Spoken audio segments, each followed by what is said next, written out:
Welcome back to the Final Fantasy VII Let's Play from thelifestream.net. I'm Ryushikaze, joined by Tennyo, and newcomer to the forums and the LPs, Jocalyn. Hi, guys. Now, you just saw what Pixel either decided not to do or not show us, but it is one of two infinite loops in the dating mechanic game. You can keep in that question Tifa asks, you can keep responding positively or negatively and either completely bottom out or completely max out her affection value for Cloud. It is one of two in the game, and the other is with Yuffie. Or you can be like me, and every time you ask her a question, you pick the different answers. That way, by the time you're done, you didn't go anywhere. Yes. Well, no, you can keep asking her. Like, you can take both of them, and then you can keep doing all the other ones. So you can keep bumping it up after you do, one up, one down, then up. No, I'm just saying that's what I did every time I'd talk to Tifa. I'd say the positive thing. And talk to her again to the negative. Positive, negative, positive, negative. And then by the time I'm done, I don't think it affected anything. So you end up with no points. Pretty much. Now, Jocalyn, when was the first time you played Final Fantasy VII? The first time I played, I think, was around 2000. But the first time I ever saw it was around 98. I was at my cousin's house for the weekend and saw him playing it. And I don't think I'd ever seen anything like it. I had never heard of an RPG at the time. And for the time, the graphics were amazing. So I was kind of glued to it. I was pretty young. But yeah, since about 2000, I might have played it about 6 or 7 times. Well, you certainly got a head start on me. I used to play it until what year was that? Is it let's see, right now it's 2011, so maybe 2004? 5? Okay. 4. I played it in 98.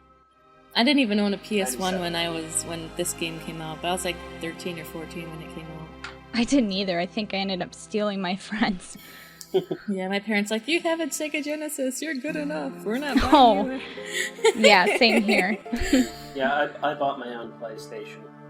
Got the PlayStation, this game, and I think Bushido Blade for $75. Guy did not know what he was giving away. Wow. Oh my goodness, that's something you regret for life. Yeah. It sucks to be him, especially since now copies of Final Fantasy VII are kind of... Well, they were... I guess they're not as expensive as they were. Yeah, now they're going to come out on the PSN. The year after it came out, so it was, it's oh, this is used, who cares? Well, physical copies are still a little bit more expensive than they used to be because as a collector's item. Yeah. Well, when Advent Children came out, I know for a while they were going on eBay for $100, and there's a used game shop that I would sometimes go to that had it for $60, and the guy was oh, I don't know, it used to be $15 and now it's $60. I'm that's because Advent Children came out, and he was what's Advent Children? what's sad is he was a hardcore nerd gamer who sometimes to talk down to girls about video games, and I'm dude, you should know this. Oh. And so I had to school him. Those kind, yeah. I know those. Let's have a jaunty little nap with our jaunty little in tune. Oh. I'm not sure if I'd be able to sleep in that situation. Well, at least he lets Tifa take the bed, right? A gentleman. Well, this is where the game gets kind of creepy. Where with the ominous music and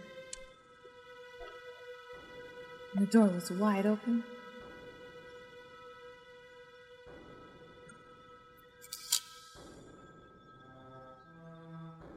I love this part. What I find amusing is that she doesn't first react that the door's open. It's look outside. Oh, okay. I never thought about that. That is kind of funny.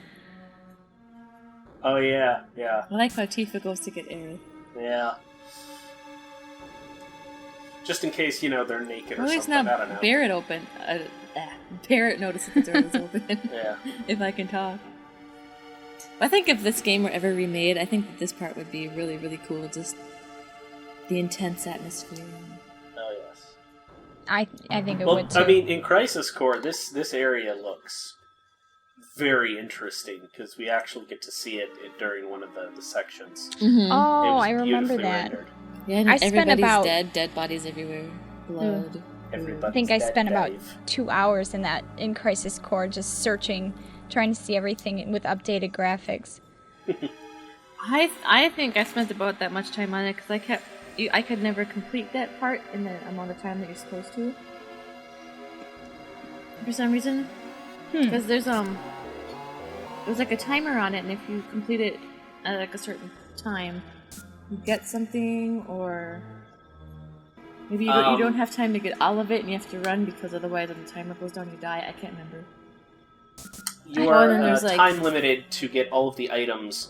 If you manage to get all of the items and escape in a certain amount of time, you will get a bonus item. If you don't, you will have whatever you have when you get poison gassed. Mm-hmm. There we go. Follow the trail. And there's like claw marks everywhere. Follow the trail of blood. I always wondered what made those claw marks. Like, the Genova thing doesn't have claws, but... Well, it doesn't have a Masamune either, but it kind of made that. I suppose. So why does it all of a sudden stop there then? Ran out of spare blood to toss around? Well, I think it, Sephiroth wanted to lead them to the president to see, oh, look, my sword is stuck in the president's back. Ooh. So he wiped it on the floor the whole way up. Yes. Ooh.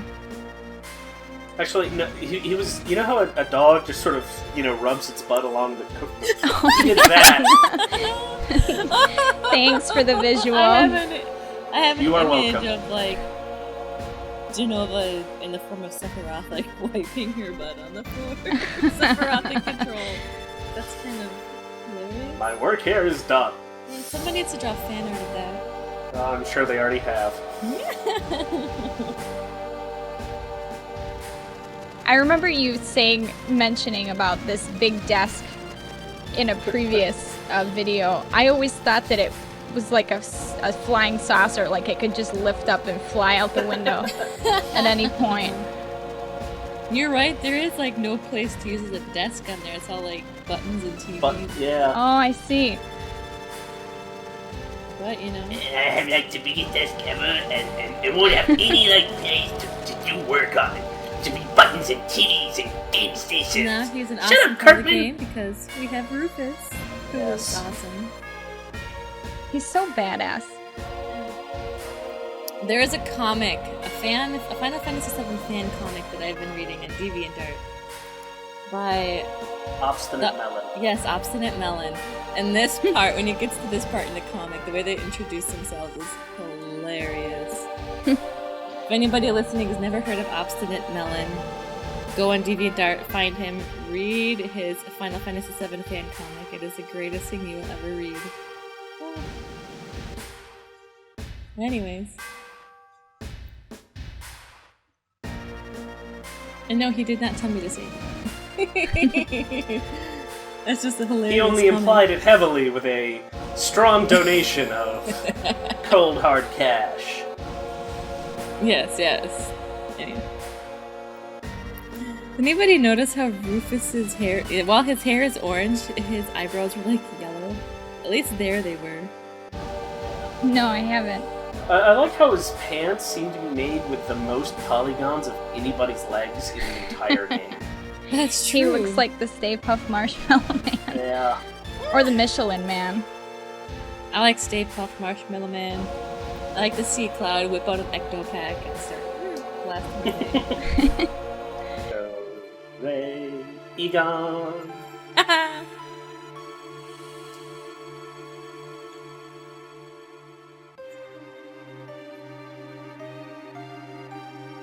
I just thought of something. Wait, we're about to ditch him. That's not good.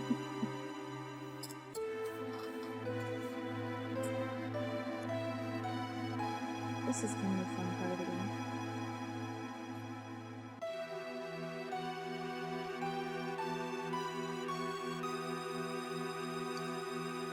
Remove it. Trust me. The section that's about to happen here, at one point, I went, no, I'm not gonna bother doing that. And then I just completely forgot that I hadn't had any materia equipped on any of the 3 people in the battle, except for, like, a default fire on, Red. I think I've done that before, too. And so, this entire battle was a no materia challenge. Jeez. Did you actually win or did you die? Oh yeah, I won. Wow. It was just irritating. I'd imagine it'd take a long time. Now, I can't remember whether or not I had my materia.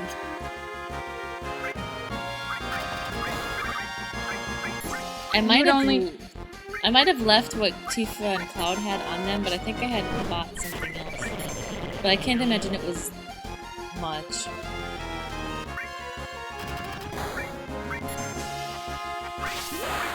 I thought you can see the reactors in the pre-rendered background.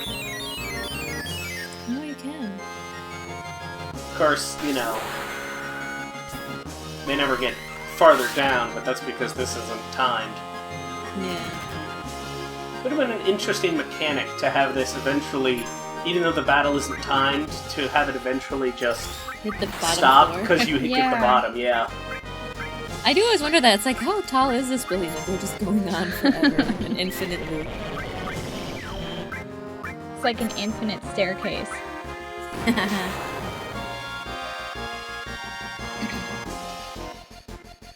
Now, the Shinra building is always as tall as the plot requires. Yeah. It's like getting, you know, an entire extra ecosystem underneath it for Cerberus.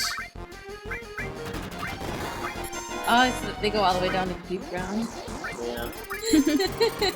Wait, we're supposed to pretend that they don't exist for this playthrough. What doesn't exist? I don't know. What are we talking about? I heard something about ground, but, you know, that's just silly. Oh. They're in an elevator. Why would we be talking about ground? Ground. Never heard of it.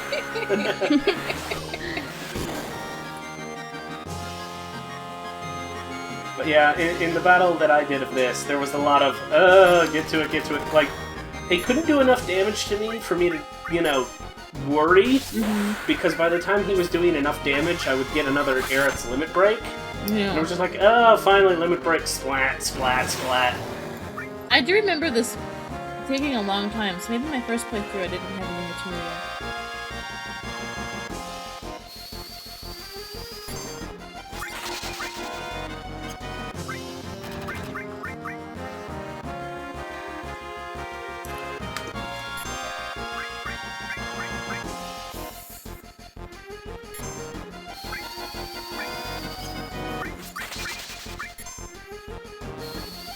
That would be so frustrating to only have Barrett be the only one who can do any damage. Oh, yeah. Fortunately, though, yeah. he doesn't have any of the short-range equipment at this point of the game, so you can't actually have no one capable of fighting him. That would suck if somebody did that. Like, oh my, I can't imagine the frustration of just sitting here thinking, oh, I can't do anything.